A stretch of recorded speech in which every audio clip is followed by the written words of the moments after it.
نظر بد کی حقیقت اور اس کا علاج۔ سب سے پہلی بات تو یہ ہے کہ ہمارے دین نے جو ہمیں تعلیم دی ہے اس کی روشنی میں نظر لگ جاتی ہے، نظر کا لگنا برحق ہے۔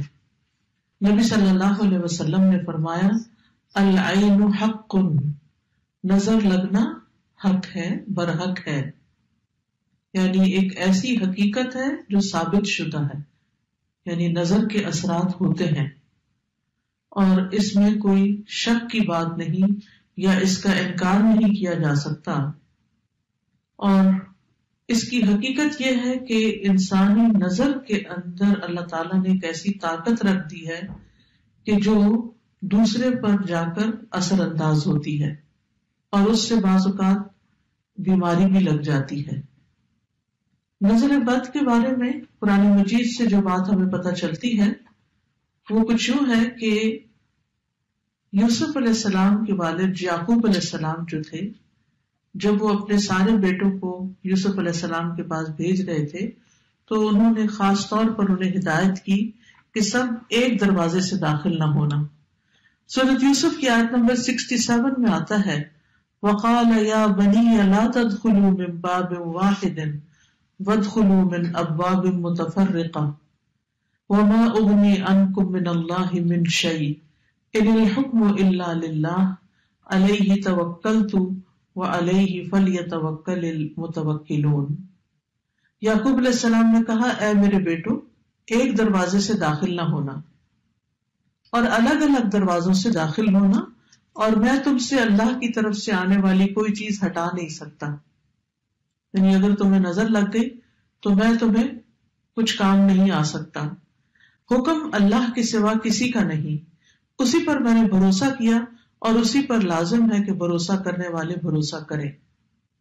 تو چونکہ ان کے یہ 11 بیٹے تھے کہ جو سفر پر روانہ ہو رہے تھے اور سبھی جوان تھے، تو آپ خود سوچیں کہ کسی گھر سے 11 جوان بیٹے نکلے تو لازماً سب کی نگاہوں میں آئیں گے، کسی شہر میں داخل ہوں، شکلیں بھی ملتی جلتی ہوں اور صحت مند بھی ہوں، تو یہ دوسروں کے لیے ایک حیرت کی بات ہوتی ہے، تو جس سے انسان متاثر ہو سکتا ہے۔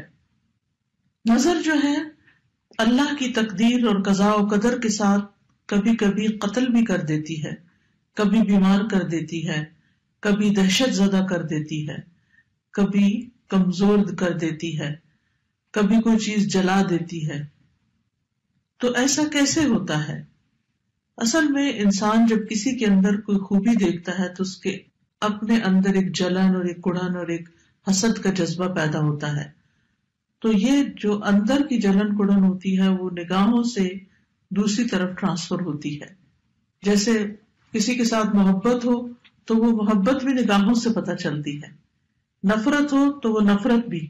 اسی طرح بچوں کو ڈراتے دھمکاتے ہیں تو بعض اوقات منہ سے کچھ نہیں بولتے، صرف آنکھیں دکھاتے ہیں، تو اس سے وہ بچے سمجھ جاتے ہیں، حالانکہ کیا آنکھ ہی ہے، کچھ کر تو نہیں رہی ہوتی، لیکن آنکھ کے اندر سے نکلنے والے جو اثرات ہوتے ہیں وہ دوسرے کے اوپر جا کر اثر کرتے ہیں۔ حدیث میں آتا ہے رسول اللہ صلی اللہ علیہ وسلم نے فرمایا اللہ کی قضاء و قدر کے بعد نظر بد ہی میری امت کے اکثر لوگوں کی موت کا سبب بنتی ہے، یعنی نظر لگتی ہے، بیمار ہوتے ہیں، مر جاتے ہیں، جانوروں کی موت کا باعث بھی بنتی ہے۔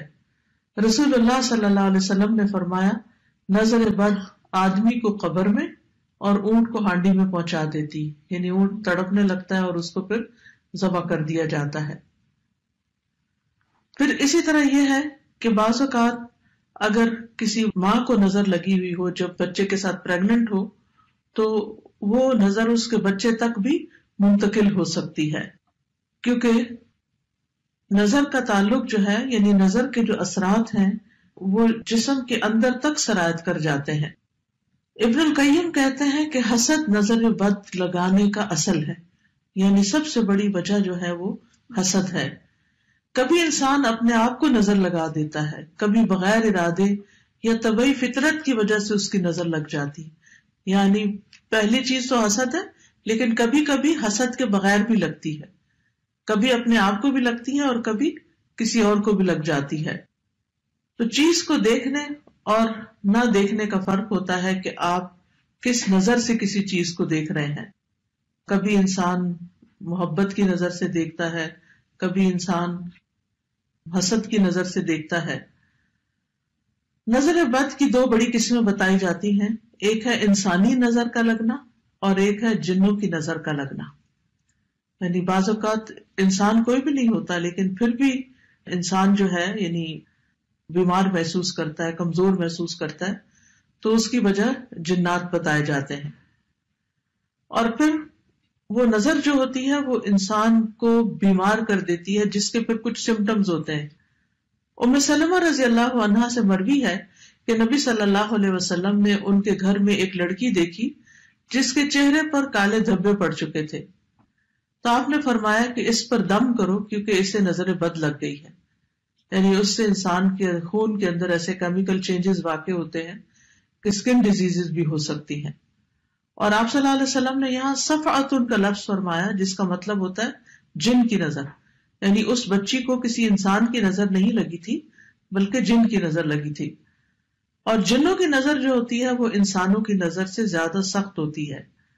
ابن باز کہتے ہیں کہ نظر کا لگنا برحق ہے جیسا کہ رسول اللہ صلی اللہ علیہ وسلم نے فرمایا، اور یہ انسانوں سے بھی لگتی ہے اور جنات سے بھی لگتی ہے. ابو سعید کہتے ہیں کہ رسول اللہ صلی اللہ علیہ وسلم جنوں اور انسانوں کی نظر بد سے پناہ مانگا کرتے تھے، یہاں تک کہ معوذتین نازل ہوئی، قل اعوذ برب الفلق قل اعوذ برب الناس. جب یہ نازل ہوئی تو آپ نے یہ پڑھنی شروع کر دی اور باقی چیزیں چھوڑ دی. تو اس کے لیے بہتر یہی ہے کہ انسان ہر نماز کے بعد معوذتین پڑھے، کیونکہ یہ ایک طرح کا دم ہوتا ہے، یعنی معوذتین کا پڑھنا.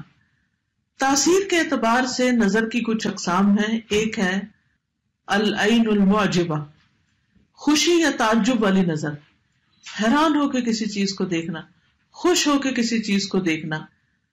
تو یہ بھی دوسرے کو بعض اوقات لگ جاتی ہے اگر انسان ساتھ برکت کی دعا نہ دے.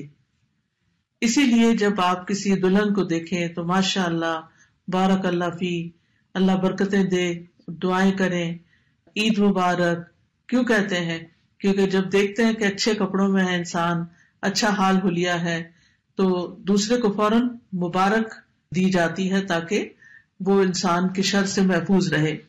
پھر اسی طرح اس نظر کے بارے میں آتا ہے کہ قرآن مجید میں سورۃ الکہف میں اس کا ذکر آتا ہے، وَلَوْلَا إِذْ دَخَلْتَ جَنَّتَكَ قُلْتَ مَا شَاءَ اللَّهُ لَا قُوَّةَ إِلَّا بِاللَّهِ إِن تَرَنِي أَنَا أَقَلَّ مِنْكَ مَالًا وَوَلَدًا. اور جب تو اپنے باغ میں داخل ہوا تو تو نے کیوں نہ کہا کہ جو اللہ نے چاہا، ماشاء اللہ لا حول ولا قوة الا باللہ. اگر تو مجھے دیکھتا ہے کہ میں مال اور اولاد میں تجھ سے کم ہوں. تو یہ آگے قصہ چلتا ہے. تو اس شخص کے باغ کو بھی نظر لگی تھی جس کی وجہ سے باغ سارا جل گیا تھا. پھر اسی طرح محبت کرنے والے کی نظر لگنا، کیونکہ جو شخص کسی سے محبت کرتا ہے وہ اس کو بہت گہری نظر سے دیکھتا ہے.